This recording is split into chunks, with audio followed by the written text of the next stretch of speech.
Today we build for not one, but two different species of nocturnal animals.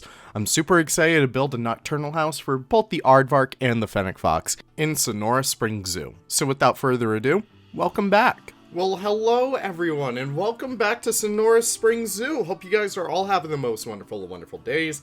My name is Leaf, and it's so great to have you guys back over here as we begin with, I want to say, the final speed build of the series. I really think this is it. So it's very, very exciting. We'll finally have, the grand tour and everything coming out soon. If you guys did not check out the last video on this zoo, I really suggest you guys do. My good friend Remnant actually popped in and was able to make us a beautiful, beautiful addition to, the entrance and to, our little penguin area. It's insane. You guys need to go back and watch it. But if you guys have already watched that, welcome. We're building for two different animals today. The desert house, which is in between, the tortoise exhibit and the wallabies and everything like that. That's the area where we're building in today. There's a lot of implied backstage areas over here, but the animals that we're building for today are the aardvark. Wow, I can't believe it took me to think of that for so long. So we're building for the aardvark, and we're also building for the fennec fox. Two really awesome animals that you oftentimes will get in kind of nocturnal houses and stuff like that.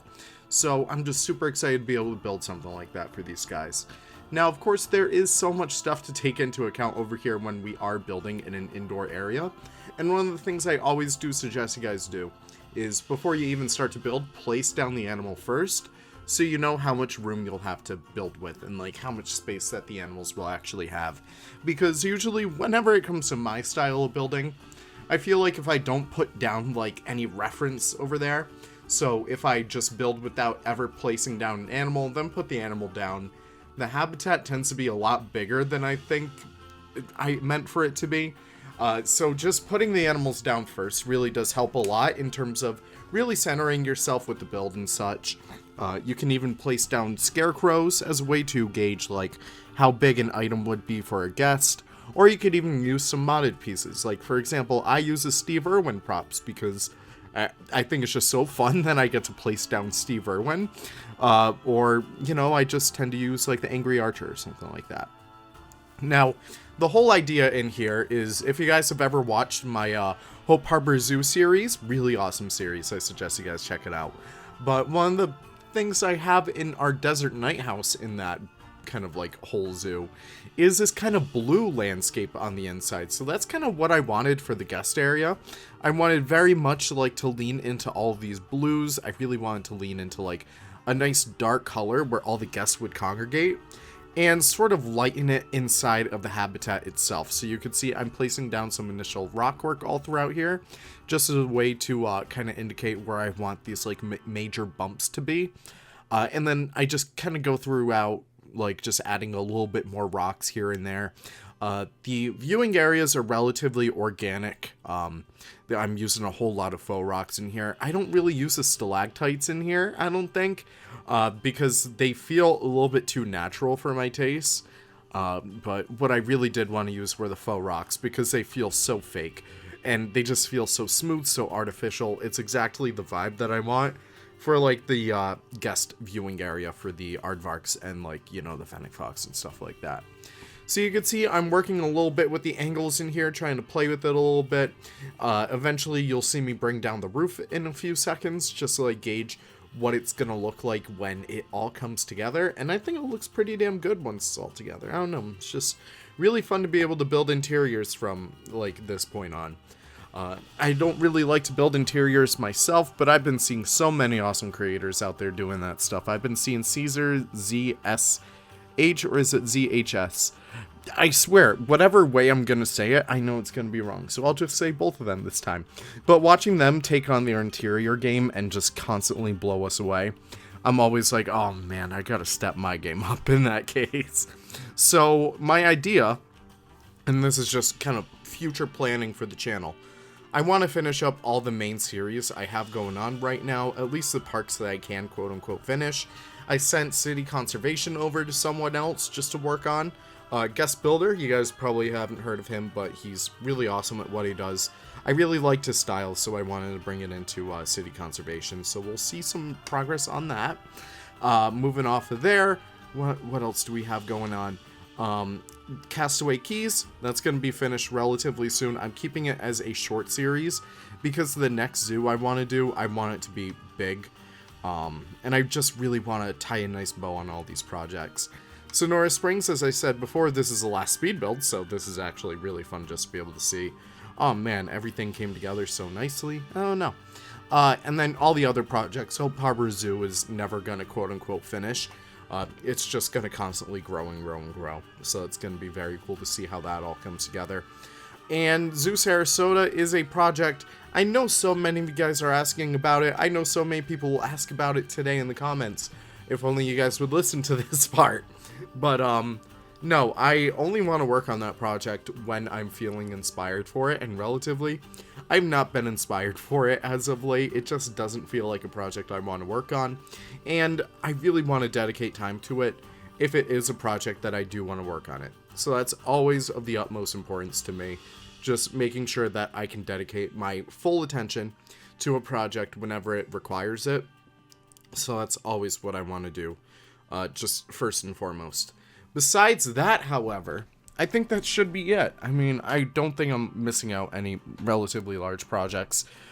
But yeah, I think I really want to just do a basic, clean city zoo or something like that. City Conservation Center was kind of like that, but I want to lean more into, like, you know, the whole St. Reginald vibes, the whole Elm Hill City Zoo vibes. But we'll see that stuff when it actually comes up. I don't plan on working on it for a little bit. What I do plan on working on, though, is finishing up all these damn series, because I have way too many going on. Not that I don't love them, I really do enjoy the stuff that I'm working on. It's just sometimes I feel like I'm not pulling my weight for the, you know, creator that I should be. I don't know, we're getting kind of introspective over here. Let's talk about the habitat instead. This... oh, wow. Sorry. This habitat that I'm working on right over here is for the aardvark. I really wanted to be kind of like the Bronx Zoo habitat. So it's very cool what they have for the aardvark at the Bronx Zoo Giraffe House. It's just a relatively dark room, and it has a few rocks in there and a few burrows for it to go into. So that's kind of the vibe that I wanted to do. So I have a few different areas where the aardvark could theoretically burrow and kind of nestle itself into the ground and such like that. It would just be all sand in here with a whole bunch of faux rocks, so that's kind of what I'm doing over there. What I'm also doing is adding a few doors over here for both our aardvarks and for our fennec foxes, so the fennec foxes have that side over there as well. And you can see I'm putting down, like, you know, the roof over there, just making sure everything looks nice, everything flows nicely. And yeah, it still does, so that makes me super happy. One of the things I did have an issue with over there, however, was the fact that, like, the wall is just too sharp. So I'm like, okay, what if I just make that a curved wall? And I think it looks super awesome with that. It just feels so much more organic. I do need to add some more signage throughout here, though, and that's something I will be looking into relatively soon. I know I put out, like, a little bit of a poll, like, oh, should I do, like, custom signage, like, all these custom billboards and stuff, but I really don't think it fits the vibe of the zoo. I don't really think it fits the vibe with any of my zoos. I very much prefer just to use Lions modular signs.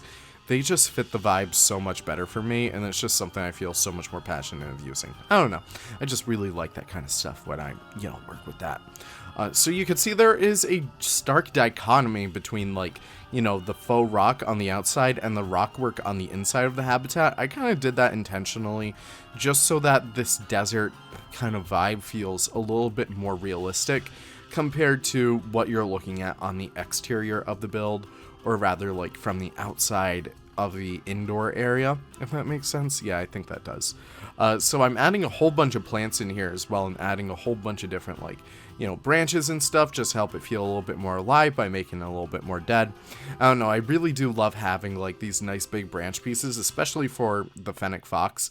These guys love to climb, they love to explore their habitats, and that's exactly what I want to have in there, because when we're looking at, like, the aardvarks and stuff, they're relatively large animals. Aardvarks can get quite big, and you also need to have, like, enough room for them to traverse their habitat, if that makes sense. So I go relatively skimpy on the decorations in here just because I need to keep it a little bit more open. So that's kind of my idea for making all that stuff. It's just so fun just to be able to work with these desert plants though, especially going a little bit harder with like how dry it can be in here. That's exactly the vibe that I wanted, so it's just so fun to be able to work with that. Moving off of there, just adding some other relatively small stuff. I did want to add a tree over there because they're not really going to use the arboreal area. I mean, aardvarks can't really climb. So I was like, okay, how do I make this a little bit taller? Oh, did I not keep the tree? Oh, I guess I didn't keep the tree. I thought I kept the tree. Either way, I add a few enrichment items for these guys. I add the little bit of a log climbing tube for the fennec foxes. I add the termite mound for the aardvarks, and that's pretty much it.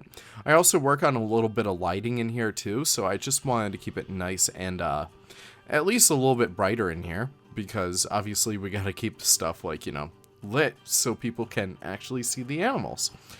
So you can see soon enough I will be playing with like the actual lighting, turning it to dark, and kind of altering it to however I want it to be.